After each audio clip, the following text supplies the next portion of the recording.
माघ महीने के अंतिम 5 दिनों की आपको शुभकामनाएं। आइए जानते हैं यह माघ महीने के अंतिम 5 दिन कब से कब तक है। इस दौरान कौन से कार्य आप अपने घर पर रहकर कर सकते हैं ताकि माघ महीने का पूरा फल आपको मिले। और माघ महीने के अंतिम 5 दिनों में भूल कर भी यह गलती आपको नहीं करनी है।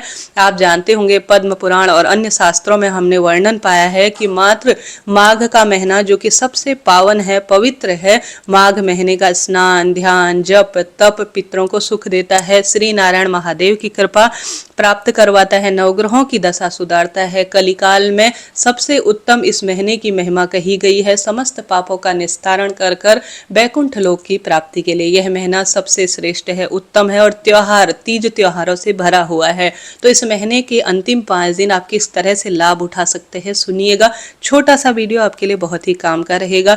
जरा सा भी आप सभी के लिए यह बातें काम की रहती है ना, तो वीडियो को लाइक कीजिएगा, शेयर कीजिएगा, सब्सक्राइब करें ताकि श्रेष्ठ जानकारी आपको तुरंत ही मिले। पर भगवान जी का नाम सुमिरन कमेंट्स के द्वारा आप करते हैं तो न जाने किस स्वरूप में मुख पर, जिह्वा पर सरस्वती बैठी होती है और अपनी कामना लेकर आप जो है कमेंट्स में लिखते हैं तो वह कामना सिद्ध सी हो ही जाती है। तो विश्वास से करें, लाभ होगा। धर्म के साथ साथ आप कर्म करें और कर्म के साथ साथ धर्म को लेकर साथ में चलते हैं तो कल्याण होना निश्चित है। देखिए, जिस तरह से कार्तिक के अंतिम 5 दिन बहुत विशेष माने जाते हैं ना, उसी तरह से माघ महीने के अंतिम 5 दिन सबसे खास होते हैं क्योंकि इन 5 दिनों में एकादशी आती है, जया एकादशी आती है, जो कि इस बार सूर्य मुख को देखते हुए सर्वश्रेष्ठ रूप में गुरुवार के दिन हो रही है और 29 तारीख का यह दिन रहेगा और इसी दिन भीष्म द्वादशी रहेगी जो कि सबसे श्रेष्ठ है और इसी दिन रोहिणी नक्षत्र का भी निर्माण हो रहा है।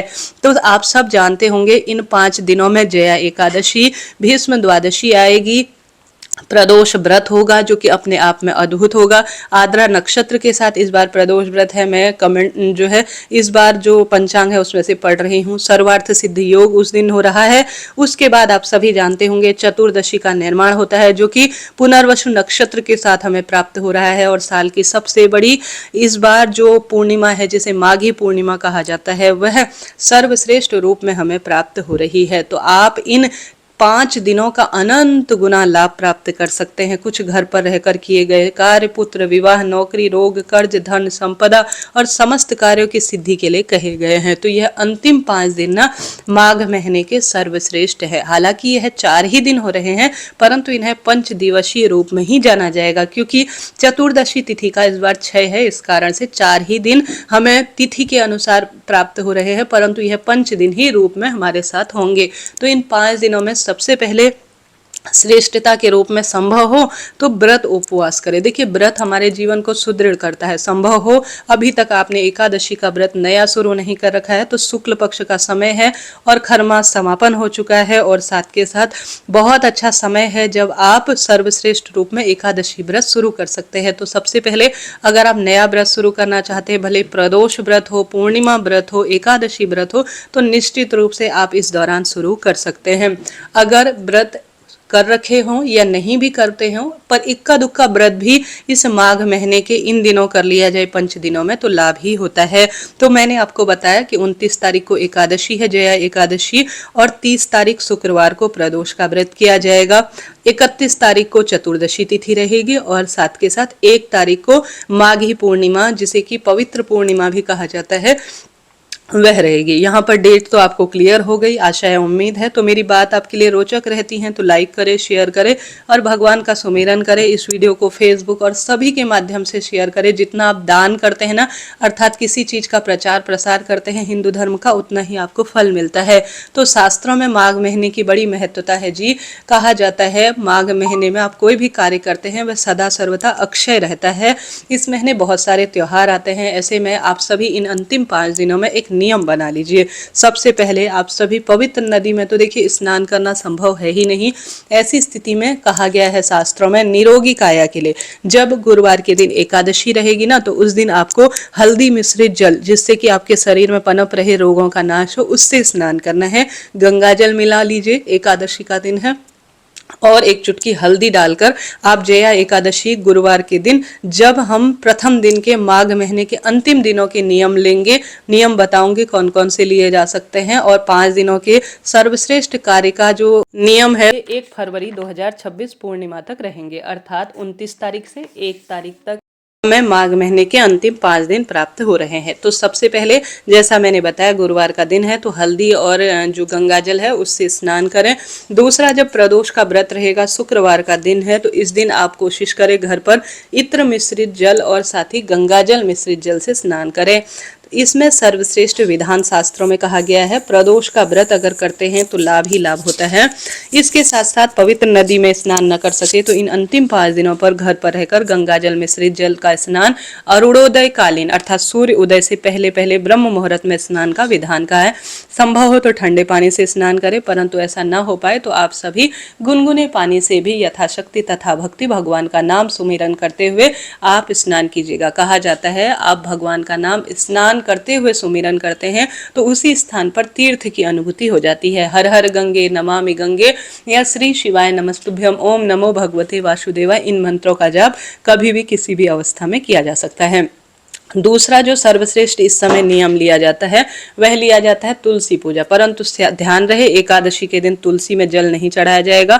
आप द्वादशी इत्यादि पर तुलसी में जल चढ़ाएं, परंतु इस बात का भी ध्यान रखें कि सर्दी का चरम सीमा चल रहा है, ऐसे में आप सभी तुलसी में एक सीमित अवस्था तक ही थोड़ा थोड़ा ही जल चढ़ाएंगे। बहुत अधिक तुलसी में जल चढ़ाना तुलसी को हानि पहुंचाने के समान है। एकादशी के दिन तुलसी में जल नहीं चढ़ाया जाएगा। और 5 दिनों में आपको तुलसी में कच्चा दूध मिश्रित जल चढ़ाना है, एक चुटकी हल्दी उसमें डालनी है, तुलसी माता को वस्त्र उड़ाना है। समय समय पर तुलसी माता को थोड़ा सा ऐसे स्थान पर रखना है जहां पर सीधे धूप आती हो। ऐसे में यह कार्य करें। और इसके बाद बारी आती है दीपदान की। देखिए इस समय जो अंतिम 5 दिन है उसमें बहुत अधिक महत्वता है दीपदान की। आपने देखा होगा पवित्र नदियों में जो ऋषि मुनिजन होते हैं वे अपने हाथ की अंजुनी में जल लेकर अपने पितरों के नाम से जलदान करते हैं। ऐसा संभव हो तो करें, नहीं तो घर पर ही स्नान इत्यादि से निवृत्त होकर सूर्य नारायण भगवान को जल चढ़ाकर और पितरों के निमित्त भी काला तिल, जौ, गंगा जल डालकर, कुशा घास और तुलसी पत्र डालकर दक्षिण दिशा की ओर मुख करते हुए जल का दान सर्व पितृ देवाय नमो नमः करते हुए आप जरूर घर पर ही कीजिएगा अंतिम 5 दिनों में। इससे लाभ ही लाभ है। अब दीपदान आप सभी को घी का दीपक, काला तिल डालकर, क्योंकि इन 5 दिनों में देखिए एकादशी के दिन चावल स्पर्श नहीं होगा, ऐसे में 5वें दिन काला तिल डालकर 5 दीपक कम से कम लगाएं। एक घर के द्वार पर, एक तुलसी माता के समक्ष, एक अपने घर की रसोई या अपने पितरों के निमित्त, एक महादेव और श्री नारायण के मंदिर में।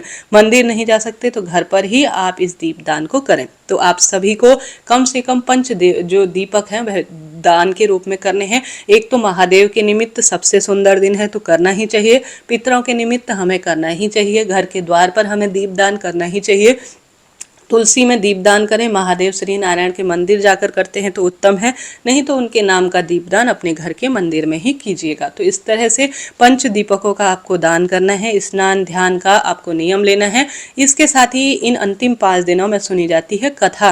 आप माघ महीने का पूरा महत्व नहीं सुन पाए हैं तो अंतिम 5 दिनों में सुनी जाने वाली कथा मैं हमेशा चैनल पर वीडियो के माध्यम से अपलोड करती हूँ अपने दूसरे, तो आप इसी वीडियो के नीचे कमेंट्स में पिन कर दूंगी, आज की कथा उसमें ही दी गई है, तो आप उसके माध्यम से भी आज जो है अंतिम 5 दिनों की कथाओं का रसवादन कर सकते हैं। इन अंतिम 5 दिनों में एक माला ओम नमो भगवते वासुदेवाय श्री शिवाय नमस्तुभ्यम महामंत्र की या कोई आपका गुरु मंत्र है उसकी 1 से अधिक माला का जाप भी करते हैं तो लाभ ही लाभ होता है। तो यह कार्य करें।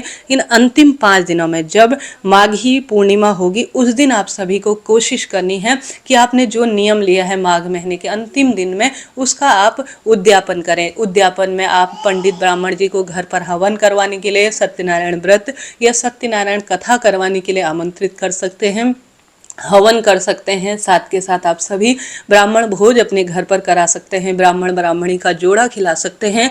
यह साधारण सरल तरीके से आप एक समय का भोजन पंडित ब्राह्मण जी को भी आज के दिन दान में देते हैं तो भी अनंत गुना लाभ ही देता है। तो इन 5 दिनों में यह नियम बना लीजिए। साथ ही इन अंतिम 5 दिनों में इस बात को नोट कर लीजिए कि घर में बैगन, मसूर, उड़द की दाल, प्याज, लहसुन, तामसिक चीज़ों का सेवन ना करें। भले ही कोई व्रत उपवास करें या ना करें, परंतु शास्त्रों में निषेध चीज़ों का बिल्कुल भी आपको प्रयोग बिल्कुल भी नहीं करना है। इस बात का आपको ध्यान ही रखना है। इसके साथ साथ इन अंतिम 5 दिनों में इस बात का ध्यान रखें कि न जाने महादेव, माता रानी की स्वरूप में आपकी परीक्षा ले रही हूँ। आपको किसी भी तरह से, किसी भी व्यक्ति कोई द्वार पर आता है, थोड़ा बहुत ही सही दान दक्षिणा देनी है। कहीं भी जरूरतमंद जो सर्दी से कांप रहे हैं, दरिद्र नारायण रूप में वह हो सकते हैं, आपकी परीक्षा ले रहे हैं, आपको अपनी इच्छा शक्ति सामर्थ्य अनुसार अन्न, वस्त्र इत्यादि का दान जरूर जरूर से देना ही है। साथ के साथ इन अंतिम 5 दिनों में नियमित रूप से 5 दिनों की जो व्रत कथा होती है, भगवत नाम होता है, साधु संत जनों की सेवा पूजा होती है, वह करने का प्रयत्न करें। इन अंतिम 5 दिनों में आप सभी कोशिश करें अपने घर के मंदिर में तुलसी की लकड़ी को, जो सूखे स्वरूप में होती है, कच्चे सूत में लपेटकर अपने घर के मंदिर में तुलसी की लकड़ी का दीप दान करते हैं तो भी यह अनंत गुना लाभ देता है। इससे श्री नारायण बहुत प्रसन्न होते हैं। तुलसी की लकड़ी को घिसकर अपने घर पर हरिचंदन बनाकर श्री नारायण के विग्रह स्वरूप को सुंदर भाव सच्चे मन से श्रृंगारित किया जाए तो श्री नारायण जीवन में एक बार गले जरूर लगाते हैं, ऐसा शास्त्र विधान कहता है। शिवलिंग पर इन अंतिम 5 दिनों में दिन बार के अनुसार, जैसे कि गुरुवार का दिन है, शिवलिंग पर प्रथम दिन 29 तारीख को आप चने की दाल, पीला फूल जरूर चढ़ाएं, चंदन जरूर चढ़ाएं। 30 तारीख का दिन है, शुक्रवार का प्रदोष व्रत आद्रा नक्षत्र के साथ है, लाल फूल इत्र जरूर चढ़ाएं, इससे भी अनंत गुना लाभ मिलता है। और साथ के साथ लाल चंदन की सेवा दे सकते हैं। शनिवार का दिन है, चतुर्दशी तिथि है, पुनर्वसु नक्षत्र है, तो आप सभी इस दिन अर्थात 31 तारीख को शमी का पत्ता, काला तिल शिवलिंग पर चढ़ाएं, जौ चढ़ा सकते हैं और उड़द की दाल, आप इन चीज़ों को शिवलिंग पर चढ़ाते हैं तो लाभ मिलता है। 1 तारीख यानी माघी पूर्णिमा रविवार के दिन रवि पुष्य नक्षत्र का निर्माण हो रहा है, तो शिवलिंग पर गेहूं और जो है दूध इत्यादि चढ़ाने से और साथ ही पार्थिव शिवलिंग इन अंतिम 5 दिनों में पूजित करने से बहुत बहुत अधिक लाभ मिलता है। तो इस तरह से मैंने आपको संपूर्ण बात बताई है अंतिम 5 दिनों में। तो खूब श्री नारायण और महादेव की सेवा करें, भक्तों की सेवा करें, महादेव के शिव मंदिर की साफ सफाई करें, श्री नारायण के मंदिर में खूब दान पुण्य अपनी इच्छा शक्ति सामर्थ्य अनुसार गुप्त दान कर आए और भगवत नाम जाप करें, सुंदर दिव्य अपने आसपास माहौल रखें, भगवत चिंतन करें, व्रत उपवास अगर इन 5 दिनों में कर सकते हैं तो उत्तम है। एक मुक्त भोजन अर्थात शाम को सूर्य अस्त होने के बाद अंतिम 5 दिनों में आप व्रत करते हैं और भोजन ग्रहण कर लेते हैं तो भी बहुत ही सुंदर परिणाम मिलता है। तो अंतिम 5 दिनों में आप इस तरह से नियम इत्यादि का पालन करें। वीडियो उपयोगी रहते हैं तो राधे राधे लिखें। कोई प्रश्न हो तो आप पूछिएगा। मैं सभी तरह की श्रेष्ठ जानकारी इसी चैनल पर अपलोड करती हूँ। अभी के लिए इतना ही। हरे कृष्णा, राधे राधे।